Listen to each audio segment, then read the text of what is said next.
Alright everyone, version 1.1 is officially live in Neverness to Everness, and the community is already stressing over one major dilemma.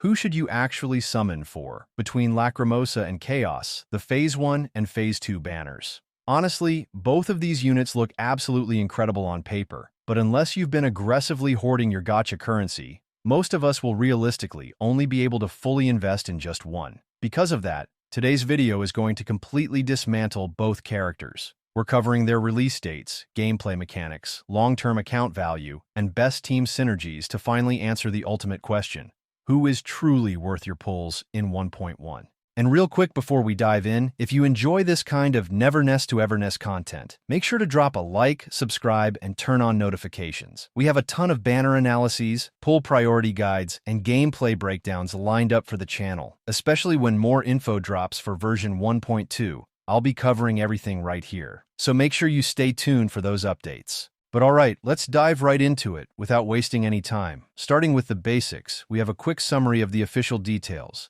Lacrimosa is set to drop during the first half of version 1.1, while Chaos will take over for the second half around June 24th. While both are shaping up to be powerful, S-rank main DPS units, their core gameplay styles couldn't be more different based on what we saw in the special program. Let's break them down one by one, starting with Lacrimosa, who looks like one of the most unique and chaotic characters introduced so far. She is a Chaos Element main DPS, who specializes in damage over time through her unique Nightmare stacks.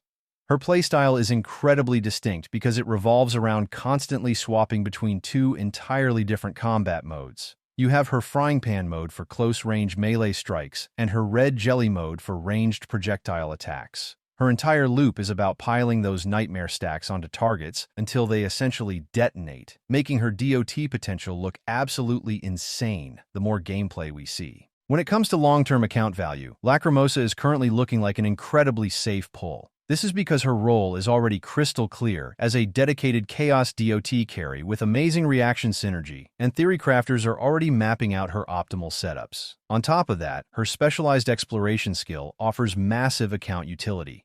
She grants a passive team-wide bonus that boosts your earned funds and paw coins by 15% to 40% during the Ping Paw heist. With the upcoming Porsche collaboration and the expensive new map areas arriving, you're going to need a ton of currency, making this permanent income buff highly valuable for any account. Looking at her ideal launch compositions, early guides suggest some fantastic synergies. Sakiri is shaping up to be an essential partner for her because her Scorch Enhancement passive drastically amplifies the damage enemies take from DOT effects, perfectly complementing Lacrimosa's Nightmare mechanics. If you want to maximize your damage, Sakiri is a must-have. For the remaining slots, you have plenty of flexibility. You can easily slot in Esper Zero, Haniel if you're missing premium options, or even pair her up with Nanali for a devastating duo.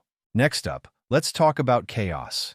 Since he is scheduled for the second phase, we don't have his complete kit fully mapped out just yet, since he wasn't as accessible as Lacrimosa.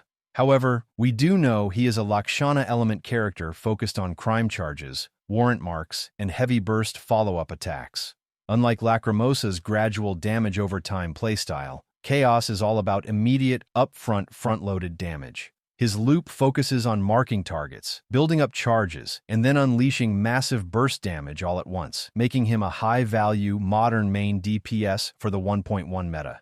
What makes Chaos uniquely interesting is his open-world utility skill. He can actually drop his Hound Companion to act as a personalized teleport anchor anywhere on the map, letting you warp right back to it whenever you want. The official details confirm you can establish up to 3 fixed teleportation markers at a time. While there is a limit, this is an absolute game-changer for reaching out-of-the-way farm spots or areas without official map waypoints. In massive open-world gacha games, this kind of exploration quality of life holds incredible long-term value, even outside of combat. However, there is definitely some risk involved with waiting for Chaos. Compared to Lacrimosa, we understand far less about his final scaling, optimal rotations, and overall account placement. Skipping a proven character to save everything for him is a bit of a gamble. Furthermore, since he is strictly a main DPS, if your account is already loaded with heavily invested damage dealers, he might be a comfortable skip who won't fundamentally revolutionize your roster the way Lacrimosa's unique utility might. For free-to-play players and low spenders, Lacrimosa represents the safer, more calculated meta investment right now. Chaos is the type of unit you pull primarily if you fall in love with his design, burst mechanics, and map utility. That wraps up our current breakdown comparing Lacrimosa and Chaos ahead of the patch. I will absolutely keep you guys updated the moment we get more concrete data on Chaos's numbers. Drop a comment down below letting me know who you are planning to summon for. And honestly, do you think version 1.1 is going to be the best update for the game so far? We are getting incredibly close to the launch this week, so if you want to stay ahead of the meta, make sure to like the video, subscribe, and turn on notifications so you never miss an upload. Thank you all so much for watching and supporting the channel, and I will see you all in the next video.